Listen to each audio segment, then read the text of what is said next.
Olá, olá, para você que está chegando, seja muito bem-vindo, muito bem-vinda. Eu sou o Gabriel Tripodi, o Podão, e está começando mais um Ninho em Podcast para você que está chegando. Ao meu lado aqui, Júlio Prado, meu querido parceiro de bancada aqui. Como é que você está, meu querido? Eu tô bem, Podão, e você, como está? Tudo certinho, graças a Deus. Mais um episódio. Mais um pra conta. Nossa, muito bom, né? Maravilhoso. Inclusive, não sei se você sabe, mas esse é o último episódio da terceira temporada. Calma. Olha lá. Não vamos acabar com o podcast, mas é da última temporada. E é por um bom motivo, Julião, você acredita? Me conta mais, Podão. Porque quando a gente fala de reputação, e a gente vem fazendo aqui temporadas incríveis, né? Você na audiência sabe muito bem, vem acompanhando a gente sempre para pensar, né? Que futuro estamos construindo, né? Quais são os pontos positivos da nossa jornada. Perfeito. Né? E é por isso que a Newin preparou uma temporada especial com a Tatiana Maia Lins. Vão ser 8 episódios totalmente focados em reputação, com figuras incríveis, né? Mais do que a gente traz aqui, né? São pessoas tão incríveis quanto os nossos próprios convidados aqui. Então vai ser uma temporada totalmente especial, focada para a reputação, e você não pode perder. Ansioso, Então, eu Ansioso. também, e acredito que você também, que acompanha aqui o Ninho Podcast, vai adorar, vai gostar. Então, se inscreva aqui no nosso canal se você não é inscrito, acompanhe lá as redes sociais para você não perder nenhum episódio, tá? Que no final dessa temporada especial com a Tatiana Maia Lins, a gente volta com o Ninho em Podcast, trazendo esse conteúdo maravilhoso, riquíssimo, Perfeito. que você já está acostumado aí a receber, seja assistindo ou ouvindo, né? Dito isso também, aproveita que você está aí, já se inscreve no canal, pô. Solta o like. Dá um like Compartilha. aí, compartilha esse conteúdo e manda a sua sugestão, a sua pergunta. Aproveita que vai ter uma temporada nova aí para você poder se debruçar nesses conteúdos tão ricos e incríveis que estão por vir. Beleza? Dito isso, recado inicial aqui. Vamos lá. Para a convidada de hoje? Vamos lá. Por favor, Júlio, dê o tostão de sua voz aqui para a audiência. Ela é referência, viu, Gabriel? Super referência. É uma honra recebê-la aqui. Pô, vai ser uma aula, né? Um pouquinho aqui sobre ela. Vamos lá, pessoal. No episódio de hoje, vamos receber aqui alguém com muita autoridade em comunicação institucional, estratégia de reputação corporativa e inovação no setor educacional, né? Ela lidera a comunicação da maior empresa educacional do Brasil. Olha lá, pessoal. Um grupo que não apenas molda o presente da educação, mas também prepara o futuro de milhões de brasileiros em todas as fases da vida acadêmica. Sensacional. Senhoras e senhores, conosco hoje, aqui no Ninho Podcast, temos o prazer de receber a Débora Rodrigues, sócia-diretora de comunicação institucional da Cogna Educação. Débora, bem-vinda e muito obrigado aqui pela sua presença. Muito bem-vinda. Obrigada, quero muito agradecer o convite. Tô super feliz de estar aqui para bater esse papo com vocês. A gente que tá feliz, a gente fica muito feliz. Para nós é Demais. sempre uma aula e hoje não vai ser diferente. Mas para começar, eu gosto sempre de perguntar aquela famosa perguntinha que às vezes o convidado não está esperando. Aquele negócio, antes da Débora estar hoje onde a Débora está, como é que foi lá o início?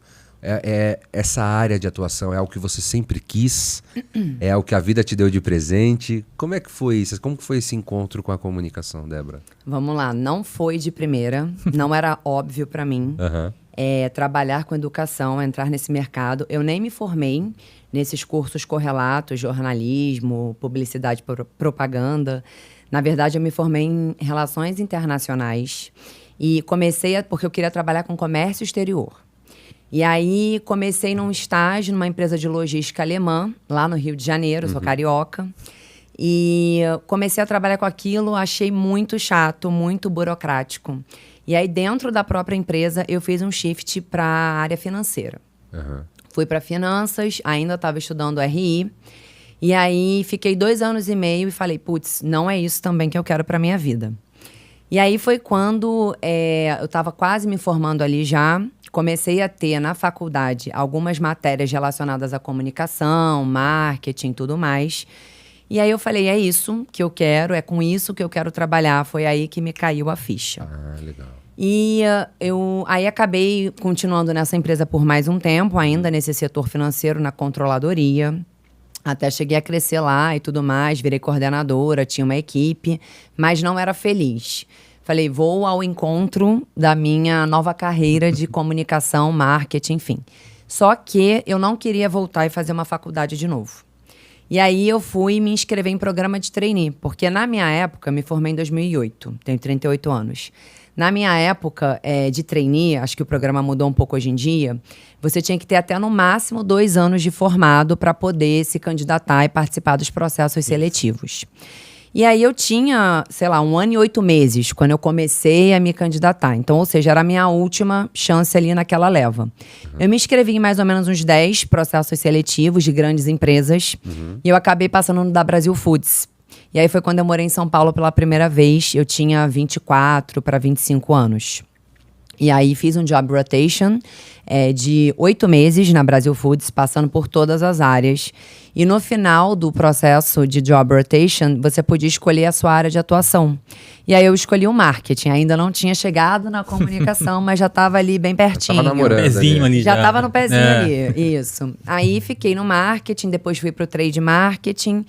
E aí a vida acabou me levando para a comunicação depois que eu saí da Brasil Foods, que foi quando eu entrei na XP Investimentos, em 2012, quando o escritório principal ainda era no Rio de Janeiro. Olha só. Pois é, foi uma longa trajetória. Aí com comunicação, efetivamente, eu trabalho desde 2012. Olha só que bacana. E essa entrada na educação, como é que foi a abertura dessa porta e também para você, qual é o sentimento, o preparo, como é que foi receber isso? Olha, na Cogna, muita gente, são 24 mil colaboradores, né? A grande maioria tem muita paixão por trabalhar com educação. E não era o meu caso. Eu estava no mercado financeiro, né? E, assim, nunca tinha cogitado trabalhar no mercado de educação. Totalmente diferente, né? Totalmente, assim, nem passava pela minha cabeça. E aí, comecei a namorar, na verdade, começou um processo de namoro da Cogna comigo. E, se eu não me engano, foi na 2ª ou 3ª proposta que eu acabei aceitando indo para a Cogna. Eu estava feliz onde eu estava e tudo mais, enfim, não estava buscando nada. Acabou acontecendo, eu fui, final de 2019, isso, outubro.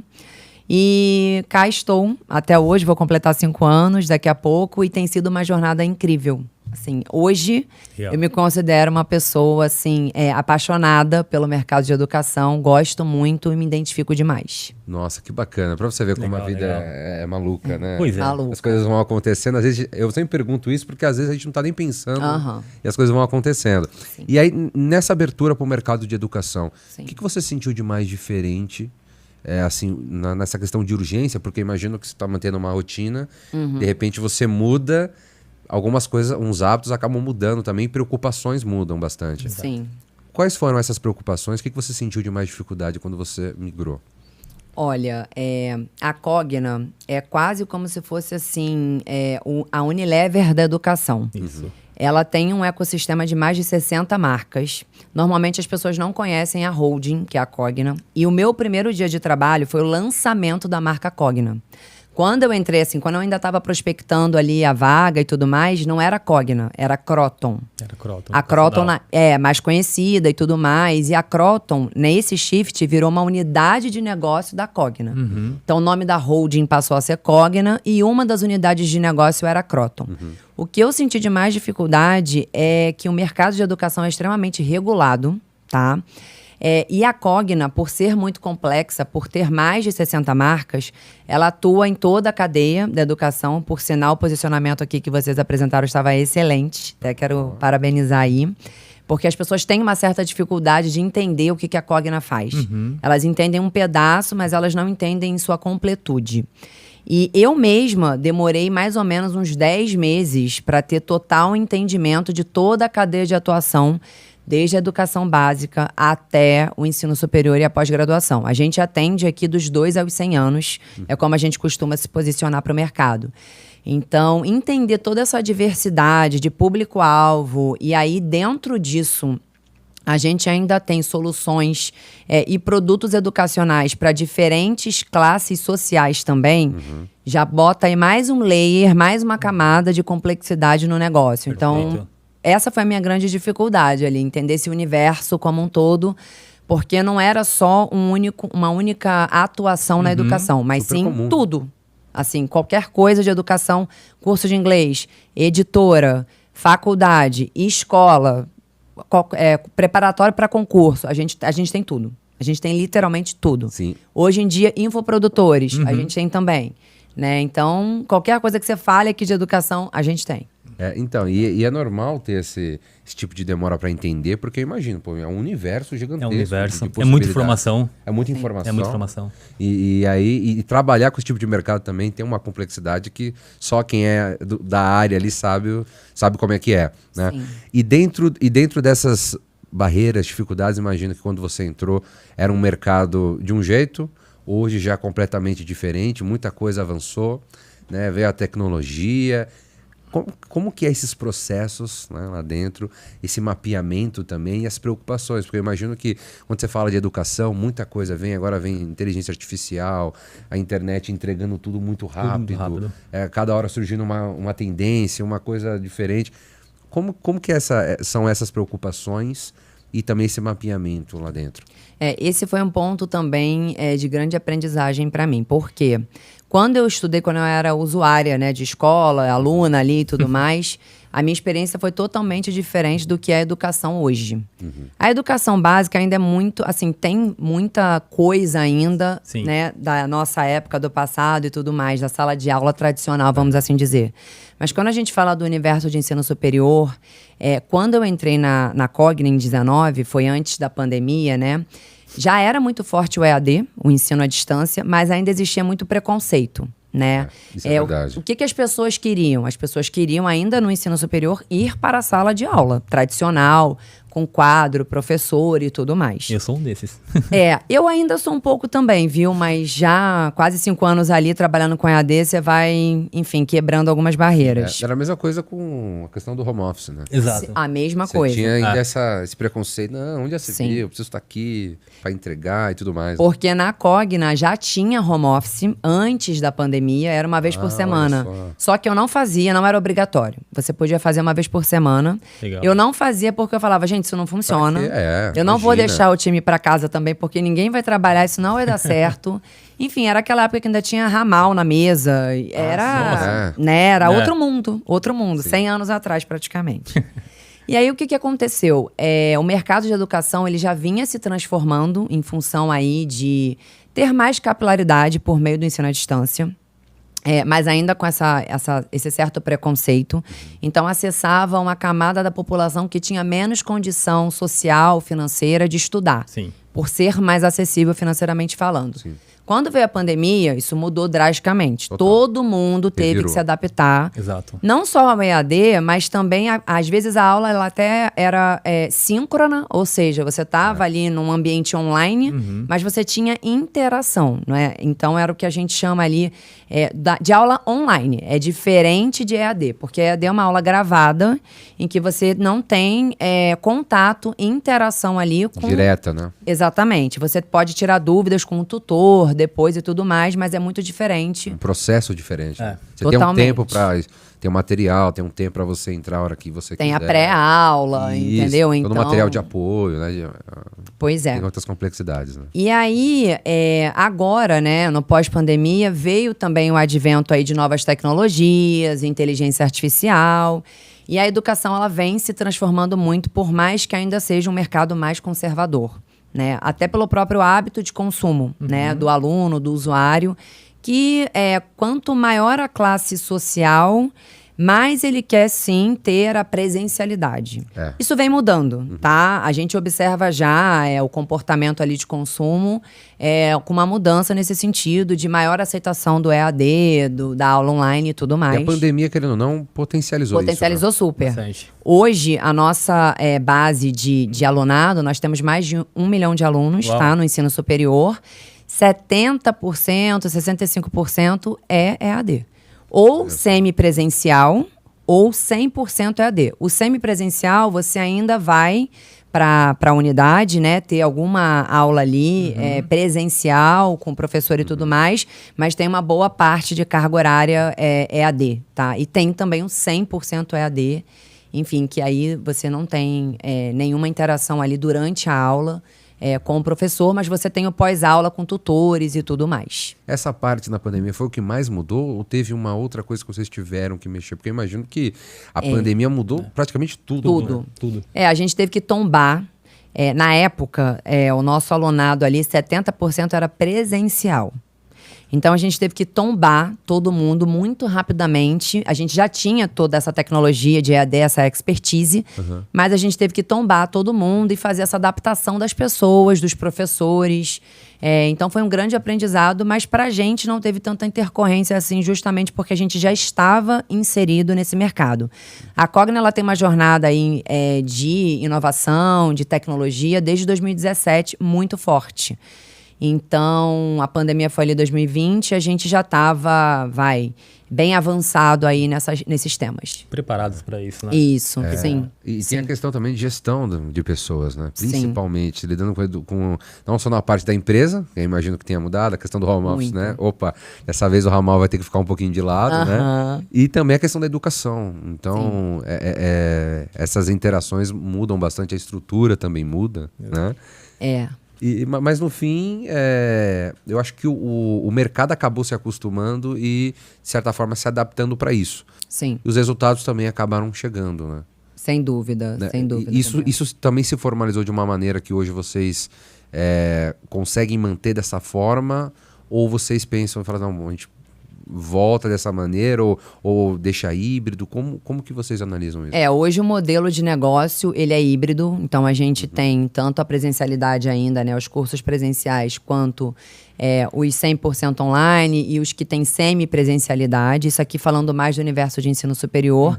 Na educação básica, sim, 100% presencial. Tá. Enfim, até em função da maturidade do aluno e tudo mais. Mas tem muitos elementos ali de tecnologia, de interação também online com o aluno ainda da educação básica. Isso se manteve e isso é uma tendência que veio para ficar e vai continuar aí no mercado como um todo, não só na Cogna, né?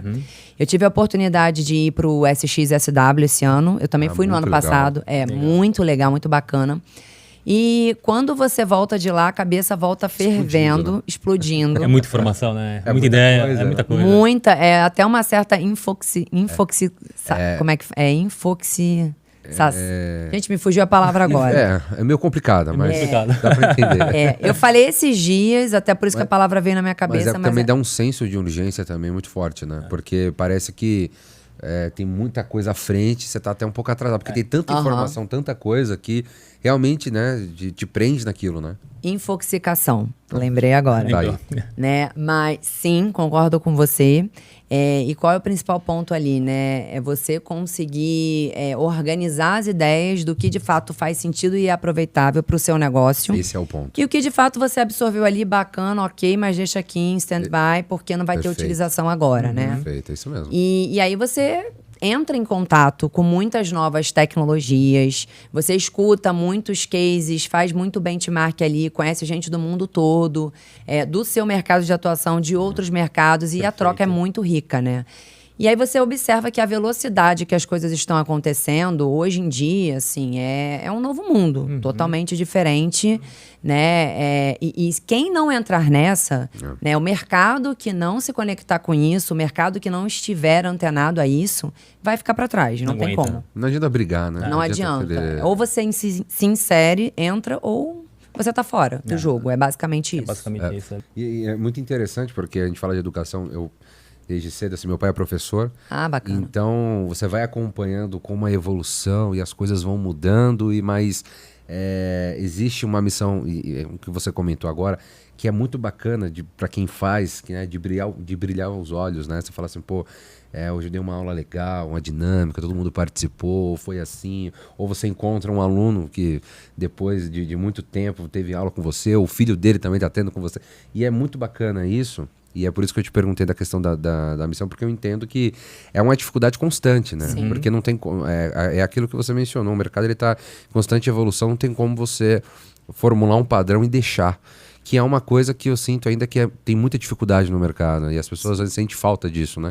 De ter a melhor versão de si. Então, às vezes, ela procura um curso ou procura alguma formação e ela não consegue se identificar ainda, ela não consegue se complementar. Então, quando você tem um currículo educacional que te entrega tudo isso, você se sinta completo, é a melhor sensação, né? O que a gente busca é entregar para o mercado, né? É exatamente esse portfólio em que a pessoa encontre alguma solução que faça sentido para o momento de vida dela. Imagino. E, Débora, tem algum case que você guarda E aí é uma pergunta mais direta. Aham. Tem algum case que você guarda no coração? Você fala assim, pô, nessa sua experiência, você fala assim, meu, sempre tem nesse caso é um fato, é um projeto, é uma campanha que eu guardo com carinho porque deu certo, gostei e presenciei de uma maneira que me marcou. E tem vários.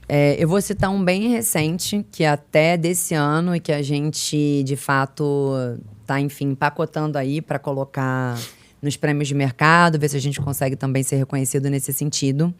Mas ano passado, quando eu voltei do SXSW, o meu antigo vice-presidente deu uma missão para todo mundo que foi para o evento, para que introduzisse a inteligência artificial no seu dia a dia de alguma forma.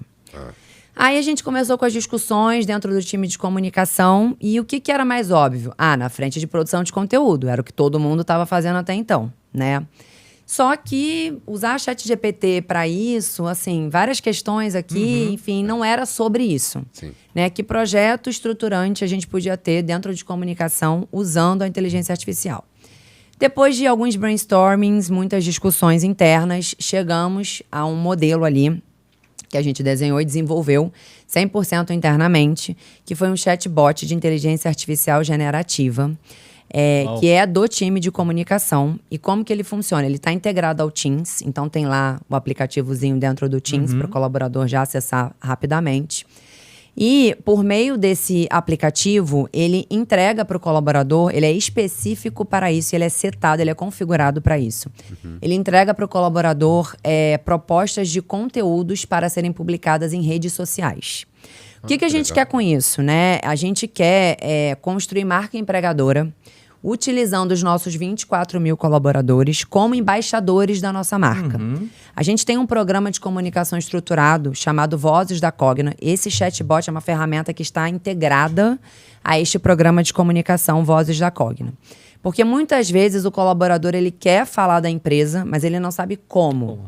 E aí, essa inteligência artificial ela é generativa, ou seja, a gente tem que abastecer ela de conteúdo para que ela aprenda e para que ela entregue conteúdos com as nossas narrativas, as nossas mensagens-chaves e conectado com os valores da nossa cultura. Então, a gente faz essa engrenagem toda por trás, vamos assim dizer, para que o colaborador ali receba o conteúdo prontinho. Ele pode adaptar, dar o tom dele, mexer, etc e tal. Mas é uma ajuda, um adianto que a gente faz ali para o colaborador para que ele se engaje no projeto, que é, de fato, um programa de fidelidade. Sim. Legal. Até para ele saber também o que ele pode ou não falar. Exatamente. Exato, né? E aí a gente também garante que ele não está falando algo que não vai gerar valor para a gente do ponto de vista de marca empregadora. Tudo isso é monitorado por meio de hashtag. A gente tem até o momento mais de 26 mil publicações que já foram feitas. legal. E a gente tem 3 mil colaboradores dos 24 mil já engajados no projeto. Nossa, que bacana. Promover a marca, hein? Agora a gente quer crescer mais ainda essa iniciativa dentro da empresa, então a gente está agregando aí, vai ser lançamento nos próximos dias, um programa de fidelidade, vai funcionar como o programa lá de milhagem, que a gente vai acumulando pontos por atividades que a gente entrega. Pra incentivar, e a gente, né? Isso, e a gente consegue trocar por produtos da companhia. Então vai ter mochila, mala, copinho, né, da Stanley, né, sem querer fazer propaganda aqui, já fazendo. Já fazendo, mas enfim, algumas collabs que a gente vai fazer com marcas que a gente sabe que o colaborador vai valorizar e tudo mais. É importante para eles também, né? E isso diz muito também sobre reputação, né? Exato. Muito mesmo. Que vem de dentro para fora, né? Aqui na Newin nós temos também. Nós temos o Vozes da Newin, que a gente atua, é bem legal também. E nós temos uma lojinha lá, né? O colaborador que vai ali também expondo a marca, né? Fazer acho que é uma promoção da marca. Ele tem uma lojinha interna também, né? Que é a loja da Newin, né? E ali nós temos também a parte de Newin Coins, né? Que são as famosas moedinhas virtuais que ele pode trocar também por vários produtos da empresa ou também de parceiros. É bem legal. De certa forma incentiva ali a pessoa e faz ela cada vez mais parte do projeto. Exato. Total. Né? E eu sinto que a Cogna tem isso também muito forte, né? Como um pilar ali de cuidar da reputação dos funcionários e tudo mais. Eu queria que você tocasse um pouquinho nesse assunto, porque desde quando você entrou e eu senti isso, tem essa força e esse pilar muito forte, né? Olha aqui, nós temos uma qualidade, nós temos inovação e nós temos também a questão da reputação, que é algo que sempre foi muito forte. Então lá dentro imagino também que existe essa preocupação, né? Super. Esse tema, ele também permeia a companhia inteira, Perfeito. tá? Assim, de uma forma pragmática, ele tá comigo, né? Quando eu olho, assim, pro escopo da minha área, eu cuido de comunicação interna, externa, reputação e marca institucional, que aí é a marca Cogna, não as marcas comerciais. E aí, falando de reputação, existem diversas iniciativas na companhia como um todo, em muitas frentes ali, que visam construir isso. Eu gosto, quando eu falo muito de reputação, gente, muito. Eu pentelho todo mundo lá dentro da empresa, fora também com esse tema, o tempo todo de reputação. Já fiz algumas palestras também. E quando eu começo a falar de reputação, eu gosto sempre de quebrar o conceito em duas frentes: o tangível e o intangível. O tangível é o serviço, a experiência, o bem que aquela marca oferece. Beleza, Perfeito. isso está muito claro, está muito simples de entender. O intangível é o que o seu cliente pensa sobre a sua marca, o que vem à cabeça, qual é a crença que ele tem, qual é o pensamento ali, se é positivo, se é negativo, que ele tem a respeito da sua marca. E aí a gente atua, aqui a gente comunicação, atua muito mais no intangível, né, do que no tangível, porque a gente não está ali na prestação de serviço diretamente. E pensando nas nossas frentes, assim, a gente mapeia, assim, a gente monitora, a gente tem pesquisa de reputação, tanto quanti quanto quali, com todos os nossos stakeholders. Nós temos um mapa de 9 stakeholders, então aqui eu estou falando desde o jornalista, do formador de opinião, mas também do aluno, dos pais dos alunos, quando eu falo de educação básica, do mercado financeiro, do mercado de inovação, esse ambiente de startups, de techs e tudo mais, de polos educacionais parceiros. Tem uma gama aí de stakeholders que a gente mapeia esse índice de reputação, né? Como que ele está sendo, como que a gente está sendo percebido por cada um deles por meio de pesquisa quanti e quali. Legal. E o que a gente faz, de fato, para construir reputação com todos eles? A gente, uma das frentes, né, um dos projetos, é essa consistência de narrativa, de todos os porta-vozes e de todos os canais terem essa unicidade do discurso, no sentido de quais são os nossos assets, quais são as nossas mensagens chaves, como que a gente quer ser percebido pelo mercado, que valor que a gente precisa entregar para cada stakeholder e para cada frente, e martelar isso. Martelar isso numa entrevista, num podcast, num evento de mercado que a gente participe, Perfeito. num ranking de mercado em que a gente submeta um case nosso para concorrer a algum prêmio, algum reconhecimento. Enfim, qualquer oportunidade que a gente tenha, seja de comunicação interna, seja de comunicação externa, garantir essa unicidade no discurso, entregando ali as nossas mensagens chaves para que todos os públicos possam conhecer a narrativa da Cogna. Perfeito. Não, e isso é cada vez mais importante, né? A gente fala no mundo de reputação, Sim. né? E até mesmo para evitar e gerenciar as possíveis crises, né? Sim. Que a gente fala, porque, querendo ou não, a gente sempre está fadado a acontecer qualquer coisa, uma Certamente. faísca. E acredito que também tem esse monitoramento muito aflorado, né? Temos, e temos um parceiro de monitoramento muito forte. Não vou fazer aqui a propaganda também. A gente conhece esse A gente parceiro. conhece um pouquinho, né? Isso, exatamente. Não, principalmente porque na Ninho, né, Julião? Acho que é importante falar isso, que existe essa preocupação. E você vê que o mercado também acaba cada vez mais entendendo isso, porque do mesmo jeito ali com EAD, com home office, quando você falava de reputação, antigamente, uns tempos atrás, era algo que não tinha uma comentado, atenção. né? Né? Não tinha uma Ainda atenção. um pouco, tá, gente? Tem um pouco Assim, disso ainda, né? eu acho que o seguinte, essa semana eu até estava num comitê com outros colegas do mercado de comunicação, de vários segmentos. E a gente estava discutindo sobre dados na comunicação. E aí isso tem muito a ver com reputação, por quê? Qual é a dificuldade de falar sobre reputação num board com o CEO, com o C-level? Como é que você tangibiliza isso, de fato? Porque fica muito num campo da percepção. Exato. Eu acho uma coisa, você acha outra, ele acha outra e todo mundo acha alguma coisa, né? Diferentemente do marketing, né, que tem ali o número, o dado, o indicador para entregar, a indústria de educação, ela demorou muito para olhar para isso, para dados, para indicadores. Sim. Demorou muito para amadurecer nesse sentido. Ainda não está nesse nível de 100%. maturidade. Não. E nesse comitê, a gente conversa muito ali, troca muito sobre isso. O que você está usando? E você? tá sabendo de alguma ferramenta nova, alguma tecnologia nova que ajude... Uma tendência, né? Como é que eu mostro aqui que, sei lá, vamos falar de assessoria de imprensa, essa matéria do veículo X gerou um impacto em venda? Como é que eu tangibilizo que essa matéria ou a participação nesse podcast aqui... eu sei que ela vai atingir X pessoas, isso eu vou conseguir mensurar, ok, esse engajamento, mas esse alcance, no caso, né? Mas como é que eu vou conseguir avaliar que esse podcast aqui também construiu reputação? Porque eu não posso inferir, porque 500 pessoas assistiram, alguma reputação foi construída em cima disso. 500 foram impactadas com base positivamente ou não. Como é que eu sei?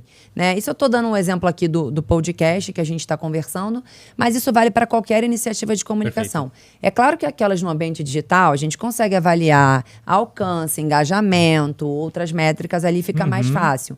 Mas quando a gente fala de, sei lá, participação em podcast, em evento, assessoria de imprensa, as matérias que a gente cava e tudo mais... Como é que você tangibiliza que isso de fato está aportando para o negócio? Que isso de fato está gerando valor financeiro para a companhia? Então, assim, e aí por isso que a gente também incorporou a pesquisa de reputação, tá? A gente faz com o Instituto, parceiro de pesquisa, né? Uma boutique, e faz tanto a parte quanti quanto a parte quali, com todos esses stakeholders que a gente tem aqui, que a gente mapeou. Isso traz ali um cheiro pra gente, né? Um norte pra gente. A gente depois monta o nosso plano de ação por stakeholder em cima do indicador que sai dali. Mas ainda assim, no dia a dia, é muito difícil aterrissar nesses indicadores. A Cogna, por si só, é uma empresa que ela tem a cultura data-driven muito enraizada. E na área de comunicação não poderia ser diferente. A empresa como um todo, ela trabalha na metodologia de OKRs, que são os Objective Key Results. Nada mais são do que metas, só que existe uma metodologia específica para isso. E em cima dos nossos OKRs, a gente já define quais são as metas por TRI, porque é uma empresa de capital aberto, então a nossa governança é por TRI. E a gente vai descendo ali todos os projetos e planos de ação. Então, a gente tem vários dashboards online. A gente mapeia todos os indicadores que vocês imaginarem que dá para mapear no universo de comunicação. Tem uma certa limitação ainda. E a gente filtra ali o que faz sentido olhar e o que não faz sentido olhar. Porque eu vejo que no mercado de comunicação ainda tem muita coisa do feeling. Sim. E lá não dá pra gente trabalhar com feeling. Porque o C-Level, ele não considera feeling. E a cultura da empresa não considera feeling, considera dado. Tem uma precisão, né? É uma precisão. Essa precisão. Então, como é que a gente rema para esse lugar? Dentro do universo de comunicação, né? Esse é o nosso principal desafio ali, por isso que eu estou inserida até nesses comitês, com outros colegas de mercado, para entender o que estão olhando, o que está fazendo.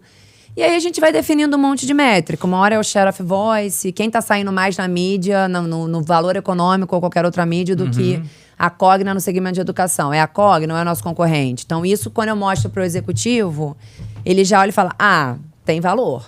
Entendi, tá. Lê a matéria, positiva, ok. Então entendo que quem foi impactado ficou com uma imagem positiva, construiu. Mas eu ainda assim não tenho um número ali. Vamos para online. Pegar o Media Kit do veículo para ver a audiência. Não, aquilo ali é muito... Também não tem precisão. Não. Muita gente ainda usa, mas para público executivo não faz sentido. Não é o canal, né? Não é o canal, não faz sentido, não agrega valor. Então, assim, tem muitas métricas que a gente já utiliza, dependendo do tipo ali de projeto, de atuação. Mas é um universo ainda a ser explorado aí no que tange o mercado de comunicação, eu diria. Esse é um grande desafio para a área de comunicação, né? Sim. Porque ainda tem muito esse embate com a questão dos números, dos dados, né? Sim. Que é uma coisa que a gente vê lá Sim. atrás. O pessoal até fala, não, vou fazer comunicação porque não mexo com dado, não mexo com número. Só que hoje não. só que não, né? Não é bem assim, né? E Débora, vendo todos esses números, né? Tendo um pouquinho da sua experiência também, analisando todo o mercado, o que você enxerga de mais diferente, né, quando você começou até hoje? E o que você sente de maior desafio hoje? O que você vê que existe uma dor principal ali? Talvez as pessoas buscarem uma formação complementar ou iniciar uma formação. Quais foram as diferenças que você consegue pontuar aqui? Né? Quais são as diferenças que você consegue pontuar desde quando você começou até os dias de hoje? Perfeito. Nossa, essa pergunta é bastante complexa. Assim. Não, Fiquei pensando aqui o que eu ia responder, tá? Porque tem muita coisa não, que eu posso... imagino, exato, porque são muitas frentes, né? Muitas frentes. Mas o que eu observo, tá, gente? E aí eu tenho conversado muito com pessoas de vários mercados para entender também se é a realidade ou se é uma coisa peculiar aqui.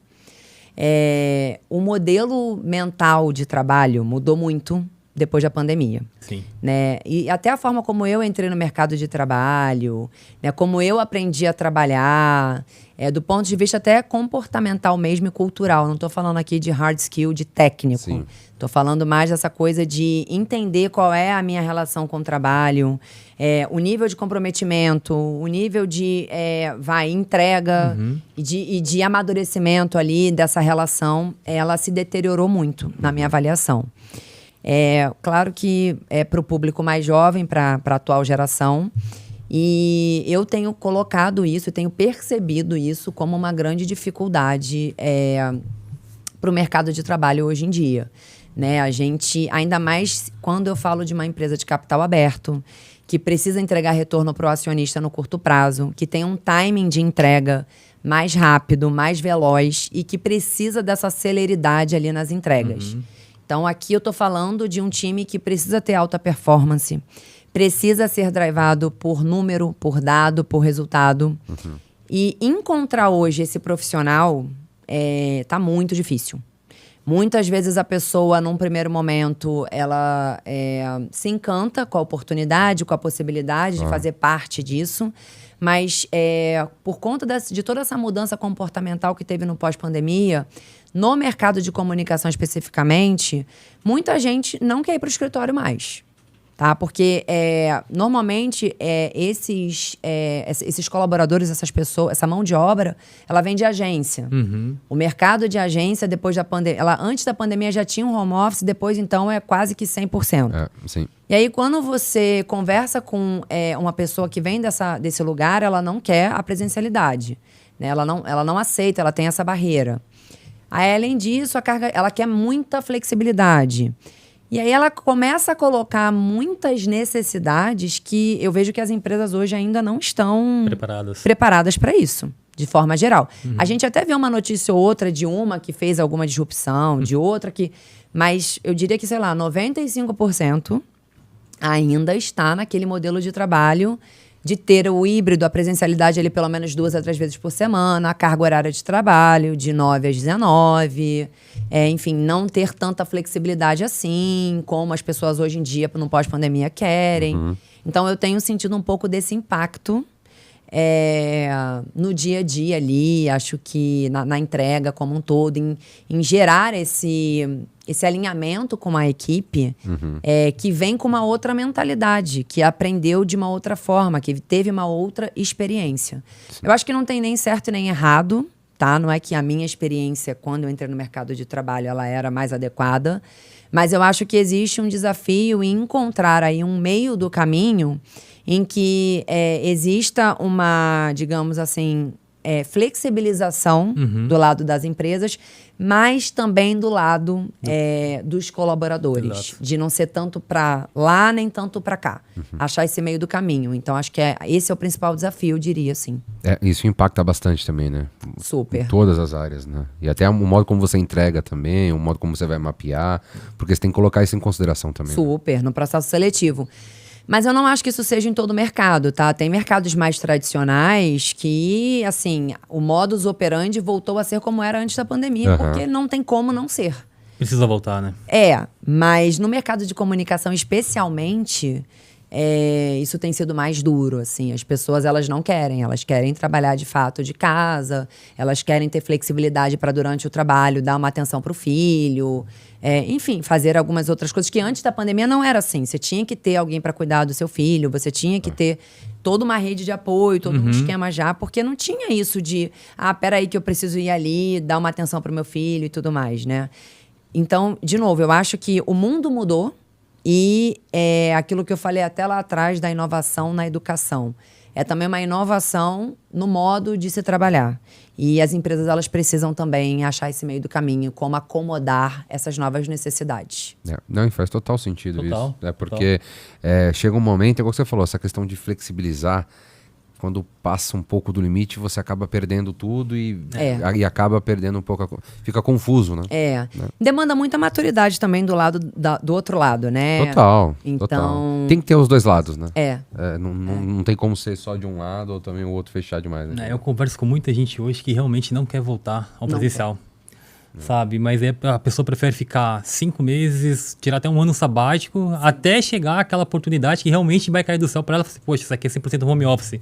E ela prefere até ganhar menos. Ganhar menos e ficar em casa. Isso, perfeito. E assim, e por um lado, você acaba entendendo. Mas por quê? Não, tudo bem, você pode e tal, mas dentro do modelo de uma empresa ou daquele momento ali, não faz sentido ter 100%. Sim. E tá tudo bem também. Sim. Então, assim, essa questão de é um jogo, né, é uma via de mão dupla. Exato. Então, para lá.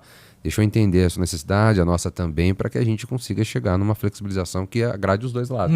Sim. Mas acho que a questão da pandemia acabou potencializando muito isso. Potencializou demais. Demais. E tirou um pouquinho também dessa questão do preconceito do home office. Porque eu era essa pessoa. Eu também. Eu era muito assim. Hoje em dia eu gosto. Eu também, mas era aquele negócio. Vai trabalhar de café? Jamais. Jamais. Não, preciso do escritório, preciso ver pessoa, preciso estar aqui com a equipe, eu preciso... Não funciona, não adianta. Hoje eu falo assim, quando você vai pessoal fala, putz, eu tenho esses dias, esse e esse pra ir lá. Aí a mentalidade já é outra. Já. Né? Então Não, eu penso assim, graças a Deus hoje eu tô de home office. Assim, tudo. Porque é um dia que, por mais que eu tenha 8 reuniões, é mais tranquilo. Sim. Né? Porque eu tô ali nas 8 reuniões e eu não tô com ninguém me acessando concomitantemente na mesa o tempo todo, uma loucura, correria. Assim, e eu não tenho essa coisa do deslocamento, de sala de reunião, de andar, disso, daquilo.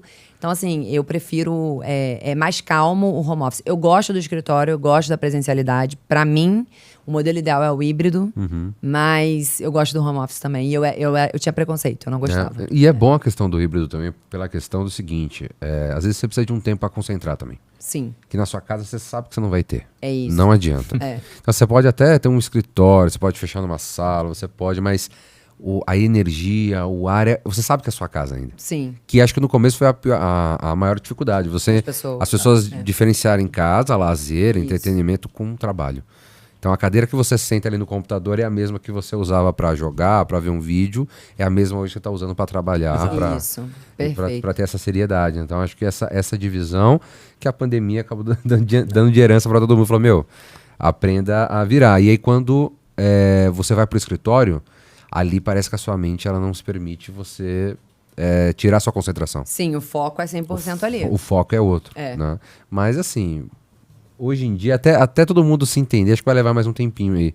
Sim. Até todo mundo se entender. E Débora, infelizmente a gente vai chegando no fim do episódio. Tava tão bom Passa o papo. Passa muito rápido. Eu ficaria mais umas 3 horas conversando aqui. Fácil. Né? Muito bom. Primeiramente, eu gostaria muito de te agradecer, tá, pela presença. Para nós é sempre uma aula, né, Julião? Sempre. E dizer que a porta do Ninho Podcast está sempre aberta. Quando você quiser voltar aqui e falar de qualquer outra coisa, vai ser uma honra te receber, tá? E queria deixar esse espaço aqui para que você dê uma dica, um conselho, enfim, faça uma análise, fale sobre tendências, cogna, enfim, fique à vontade, esse espaço é seu, mas é um espaço seu com a nossa audiência para todos aqueles que estão nos assistindo ou nos ouvindo. Fique à vontade. Primeiro, eu queria agradecer pela oportunidade, o papo foi super produtivo, também estou 100% à disposição aqui para, enfim, bater novos papos com vocês. Super obrigada. Sobre o meu conselho, talvez... Conselho não, porque se fosse bom, a gente não dava, a gente vendia. Exato.